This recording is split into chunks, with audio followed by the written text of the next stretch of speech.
Will we get anything on the screen though? In the last video, we tried to boot the HP ML350 server.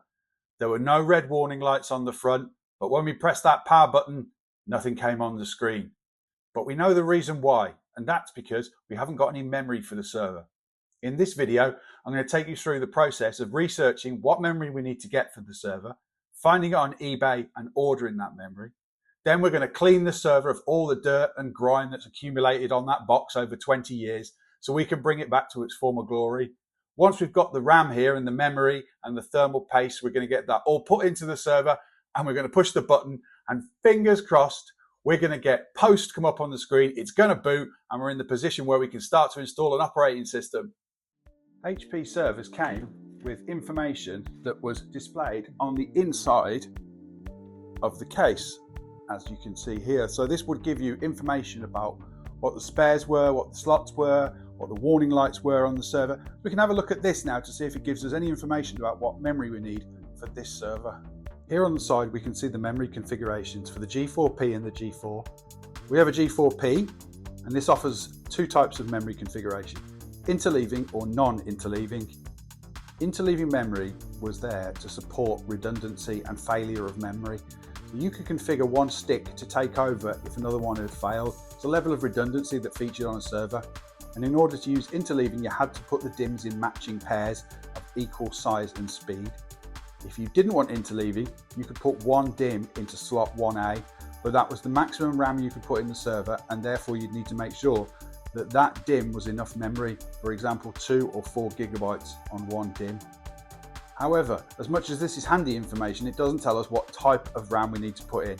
So let's go and have a look at the HP QuickSpecs for this server back on the computer. Now, if you're still with me and you haven't fallen asleep while I was talking about interleaving and non-interleaving memory, let's have a look here. This is the specification for the ProLiant ML350 G4 Generation 4P. This was the QuickSpecs as a PDF, and this back in 2004, 2005 was how you found out what the specification was for the server that you were either going to buy or had already picked up or needed to service that belonged to an existing customer. Now in this case here, we can see the chassis resembles the chassis that we've got, but there were multiple models that used the same chassis, so we need to make sure we've got the right RAM for this model. Now if I'm scrolling down through the QuickSpecs here, I can see that it'll tell me all the different types of processors and memory that are available for this model. Good news is, this model generation only used PC2 3200 400 megahertz DDR2 SD RAM. And if you're not a techie type person, you might be thinking, blimey, that is a lot of acronyms that are in this industry. Well, there are a lot of acronyms that are in this industry. But for the purposes of where we are right now in this video, what we need to know is that we can go and have a look for some PC2 3200 400 megahertz DDR2 SD RAM on eBay and see if we can find some of this for sale. I'm going to go for 2 of the DIMMs because I'd like to look at the interleaving features. So I'm going to get 2 of the DIMMs. So the next thing we're going to do now is go onto eBay and see what we can find and how much it might cost us to put some RAM in this server. Right. First thing that's coming up is some laptop memory. I can tell there because that's the wrong sized DIMM. We've got some Kingston RAM here, 1 gigabyte DDR2 registered ECC P3200 memory. That looks like it could fit the criteria needed. PC32333. That's the wrong speed. That's 333 megahertz. Although it does say afterwards it's PC2 3200 400 ECC. So again, that could possibly be correct. Let's just have a look at that and see what we can see. Zoom in on that RAM here. You get all the part numbers and stuff obviously on here, so probably what's best. We can see it just above. 512 PC2 3200 333. That's the wrong speed for this piece of RAM for what we need because we need to have the 400 hertz memory. There's a piece of Samsung memory here. Let's see on this one. 256 333 again. Not at the right speed for what we need to do. Also not enough RAM really for what we need to do. This is a 1 gigabyte stick and it says here that this is the correct speed and value for this. Yes, DDR 1 gigabyte 400 megahertz DIMM. That would be the correct RAM at £12 for that one stick at 1 gigabyte. They've got 2 available, so that's a potential there to purchase those 2 sticks for what's needed. After a little while of searching, which I didn't want to put you through, I actually found a really good price on memory for the server. Here it is up on screen now. Kingston RAM, which was always a really good manufacturer of memory. And these are 4GB DIMMs, and I've got 2 of them, so I've got 8GB, which is more than enough for us to do Windows 2003 server and Windows Small Business Server 2003 on the HP ML350. It's DDR2 400MHz, PC2 3200, ECC, which is error code correction memory, which is memory that can correct its own faults, and that's what you need for the interleaving functionality.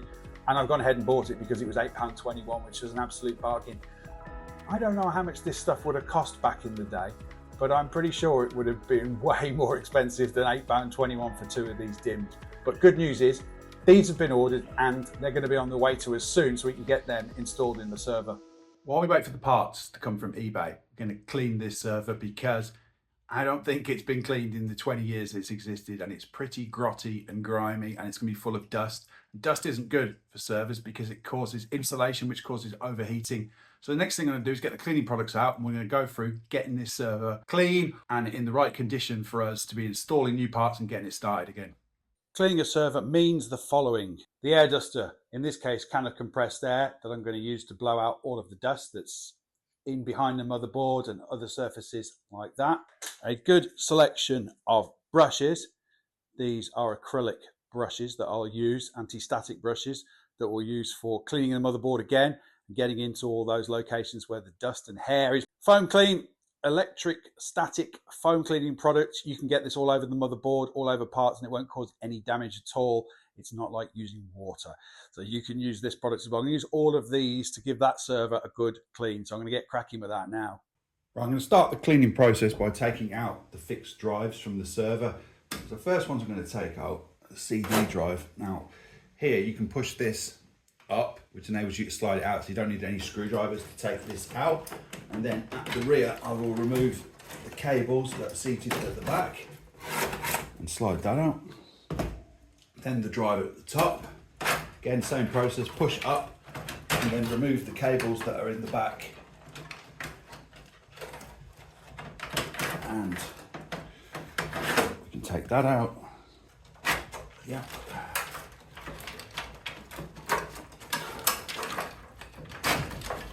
Slightly different connectors. We've got an additional cable on the floppy disk drive here that comes at the USB port that goes through to there. So I follow that back inside the chassis.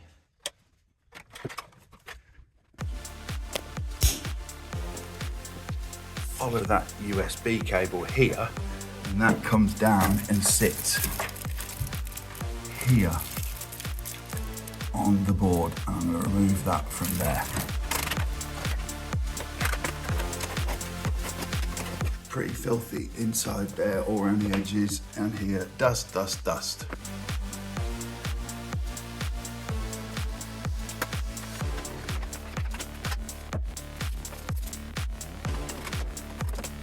Which means now I can lift that up and you can actually take the CPU out of the server. These pins, you might wonder if it's easy to bend those. It is. It was very easy to bend these and damage them. To put them back, you have to match these corners up that you can see that have got a notch in them. They match to the pins on the board.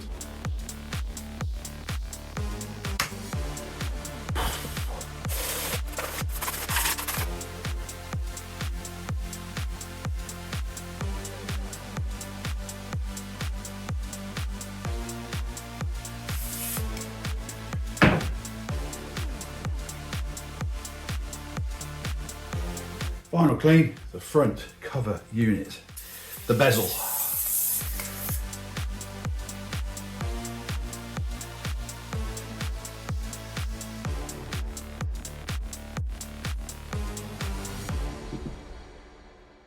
While we've got these drives out of the server, let's have a look at the back and get a bit of an understanding of how these used to connect to the back of a computer. You can see here, this is the ultra-wide connector. Here we have the power connector, And this is the interesting part we've got here, which is the SCSI ID. Now, SCSI was Small Computer System Interface, and each device that was connected to a SCSI interface had to have an identification, a number between 1 and 7, where normally 7 would be the card itself, leaving you with 6 devices per card, but you could then add additional ones by going further down the line and making 15 and so forth. Here in this case, you can see we've got 2 jumper pins that are selected over 1 and 2, which added together make 3. So the SCSI ID of this is 3. There you've got 4 and 8, and you use the combinations of these pins on to make the identification of the device you want. For example, if we wanted SCSI ID 0 for this, we would take all the pins and make them off, and that would give us 0. Pin on pin 1 would give us 1. A pin on pin 1 and pin 4 would give us 5. Yep. Basic math here.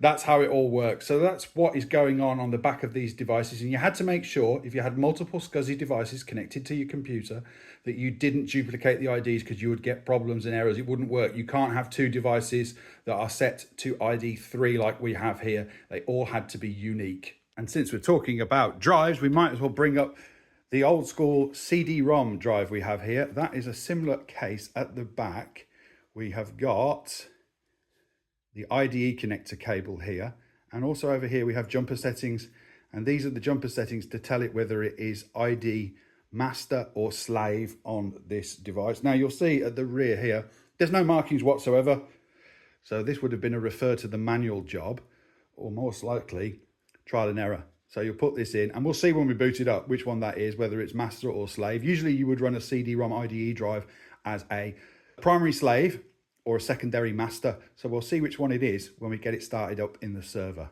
Good news with the floppy disk drive, there were no jumpers involved in floppy disk drives. They were either primary floppy drive A or floppy drive B, and that depended on where you connected them to the motherboard with their cable. It had nothing to do with the drive itself.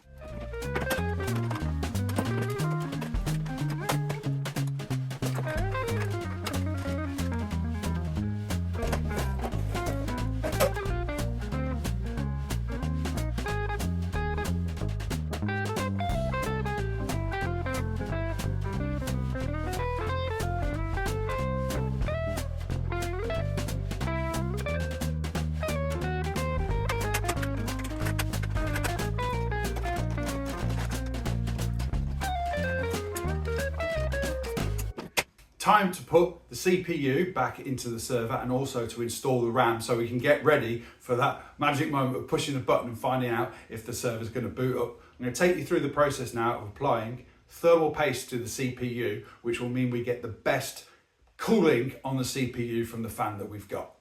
This is the CPU fan and heatsink. Here is the base of the CPU here. And what we're going to do initially is give that a brief, quick clean with some rubbing alcohol, isopropyl, 99.9%. This is the stuff that you can use to clean this, and a little bit of tissue paper. You could use Q-tips as well if you were inclined. I'm just going to use a bit of tissue paper on this. Don't want a lot on it. Want a little bit like that.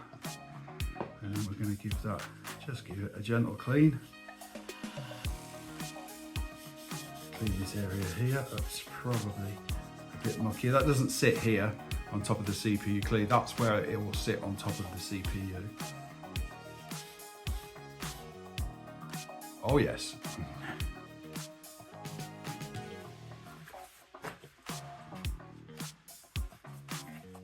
I think we'll have a bit more of that.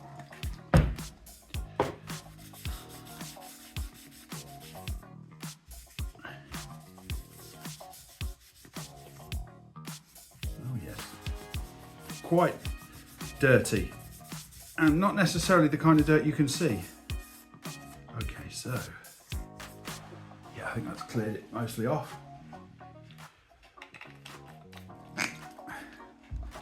Next we have thermal compound. Here I've gone with the MX4 Arctic, which is a good brand of thermal compound. Where we're going to be placing that is right in the middle here, is where it will sit, but we're going to put it on the CPU itself, but it'll sit sort of blob in the middle there. and then when that squashes down, it will squash out and around the CPU. But what we don't want to happen is put a big blob on and then it squish over the side, which could cause a mess, to be honest, and also maybe short circuit your board. So we're not going to do that. Next thing we're going to do is give a wipe down on the CPU on the chassis and then install this with the paste. There's the CPU. We'll give that now a quick clean on the top of the CPU. That's good, no filth on top of there. And here we have now our thermal paste. We'll open that up and we're going to put a tiny little blob in the middle of this.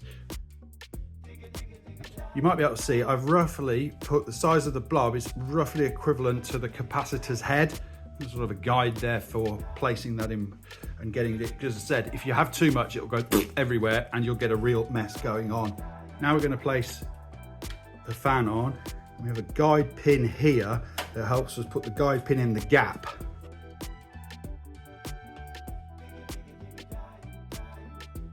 Add back the connector for the fan, of course, because we don't want that missing this time. That is now in place back here. CPU installed with thermal paste. Memory, here it is. Let's see if we've got what we want.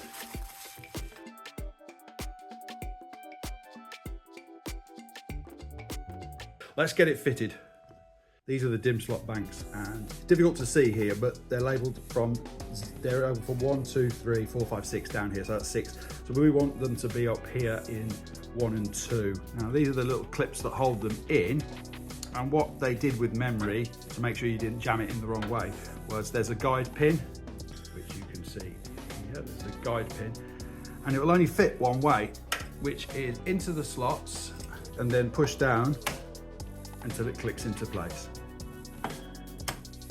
RAM installed, time to put the side on and see if we can get this to boot and actually be a server that's going to work. Right before we start, something you might have noticed is these servers were designed to be worked on without always having to have a set of tools with you.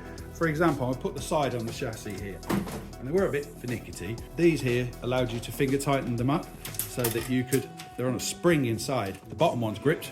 I wonder if this top one, that one's broken, but the bottom one has worked. I've got that, and now the side's not going to come off. Because we're trying to keep this build authentic in 2004, 2005, I have picked up this HP keyboard, which is pretty much the kind of keyboard you got with this. This one's USB, and I'm not sure around this time whether it would have been what's called a PS2 connector that came with this server. However, I think this is pretty period for this server, and so we've got that. Next will probably be a mouse, but we won't have that today. Let's get this cleaned up.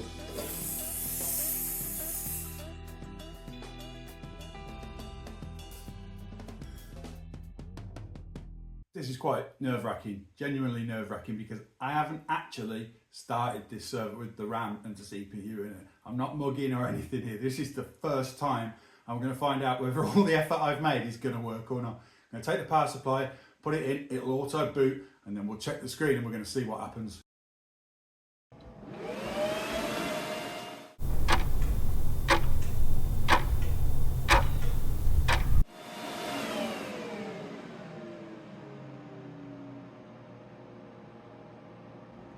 Yes! Yes! Yes!